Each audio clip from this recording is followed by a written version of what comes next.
We want to talk to our friend Kaylee Peterson, who's running for Idaho's first congressional district. Let's start with the fires there. How are folks faring these days with everything going on there, Kaylee? It's really tough. I just got off the road. I was up in northern Idaho for about 7 days, and it's difficult when you can't even see across the river because the wildfire smoke is so thick. I was in Spokane just yesterday. My staff flew out of Spokane, and the evacuations are coming right into Idaho. The devastation in a city of nearly 250,000 people, it's devastating. And unfortunately, we have a government that just isn't willing to look at the solutions to prevent these kind of issues. Yeah, I know when a catastrophe like this happens in a state like California, he blames the governor, right? That they didn't rake the floor of the forests and that they misused water. What has been the reaction from the federal government in regards to Idaho's fire? Our wildland firefighter fund was at $0 at the beginning of the year.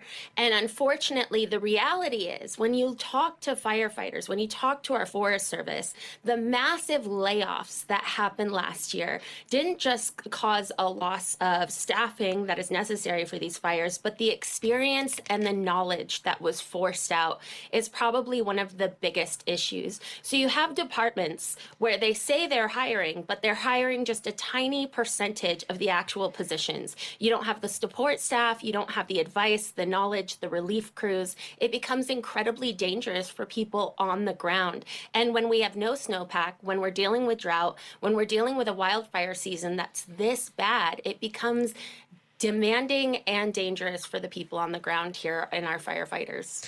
And there's also this disregard for what's really happening with the climate as well. And now we've changed regulations, deregulated so many of our industries that do put pollutants and elements into the environment that accelerate the rates at which our land is being affected and our communities are being affected. It's just when you say that there's no urgency to come up with solutions to make sure that people are safe, right?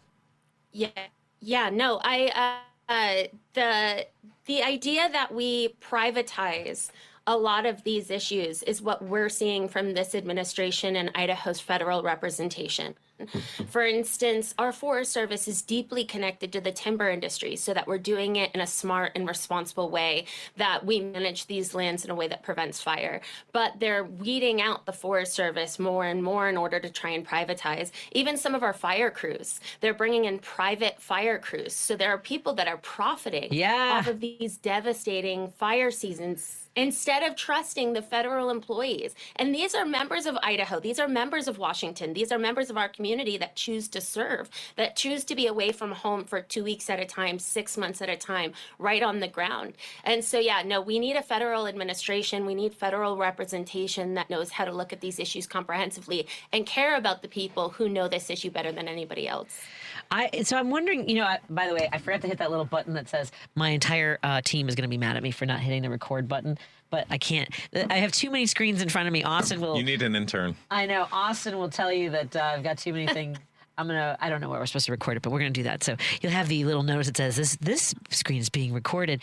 Kaylee, what are folks saying about the tragic shooting at the In-N-Out Burger? I know that immediately, of course, there's a rush to judgment and things like that. But how are folks reacting to that really horrifying video and these tragic deaths?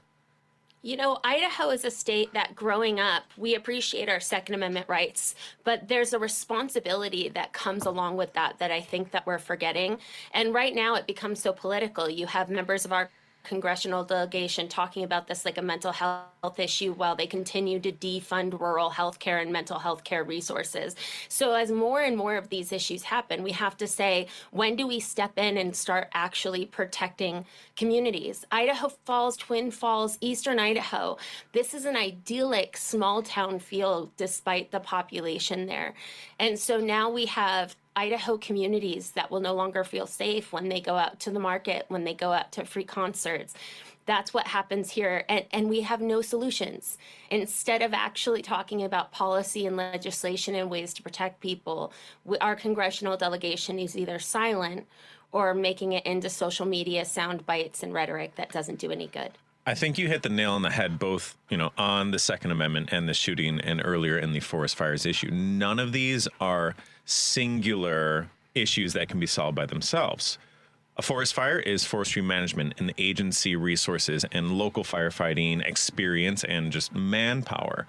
Likewise, Second Amendment, it's not just, do you have a weapon? Are you allowed to have a weapon? But also, do you have, a community with mental health services for the people that need it? Do you have, I had to go through hunter safety courses, all sorts of just little bits that add up to a greater mosaic that makes good policy.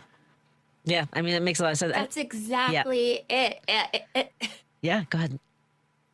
I feel like I was it. just Yeah, no, going to say serious. that's exactly it. And I think that's what these politicians are looking for. They're looking to just put out a 5 to 10-second soundbite to rile people up to get the votes.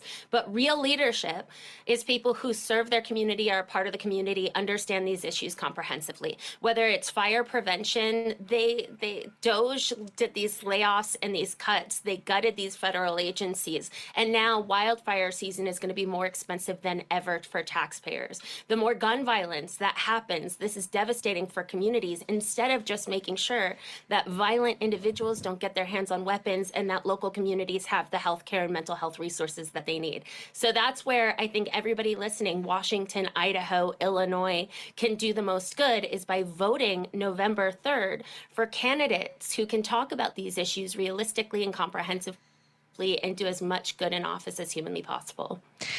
Tell us a little bit about your campaign. I know this is your second time running for the first congressional, or third time. I know you have a path and a plan ahead of you, right? Yeah, this is my third time running. So I started in 2022. We actually just hit 109,000 miles that we've driven across my district. Which Congratulations, is that's huge. It's thrilling to be doing this.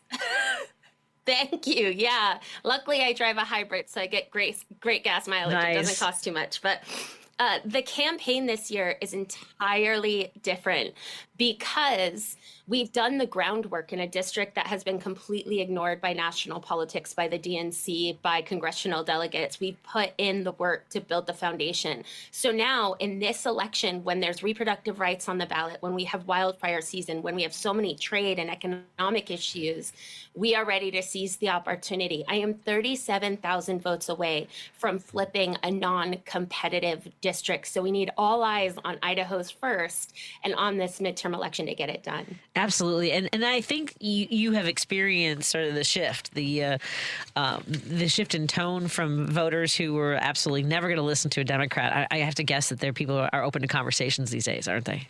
Oh, absolutely. I just got done in Lewiston, Idaho, which is one of my super conservative, super red towns. And I went to a bar that is very well known for being a very, very Trump-friendly bar to host one of my events. And I stayed there for an hour and a half. I answered every question.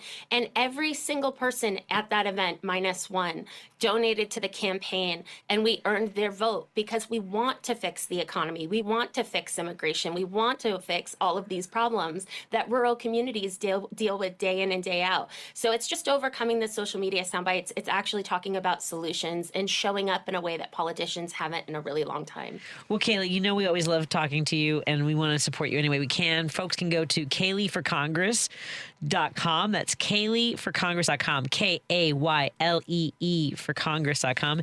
And when you donate to her, you get a very cool thank you postcard with a very fun and friendly message. Always good to get those cards. Kaylee, is there anything you want to make sure you wanted to talk about? I don't want to leave you hanging if there's something that you want to make sure you got out there. I work really closely with the National Federation of Federal Employees, which is our Forest Service, and a lot of our federal employee unions. There is a lot of disaster and a lot of devastation happening right now. So if people want to make a difference, they can go to goiam.org and make a donation to the Disaster Relief Fund, not only to support families in Spokane, but to support firefighters that are injured on the ground. And I think that's where we can do the greatest good right now. Outstanding. And again, thank you for running for office and making sure that people feel like they are heard.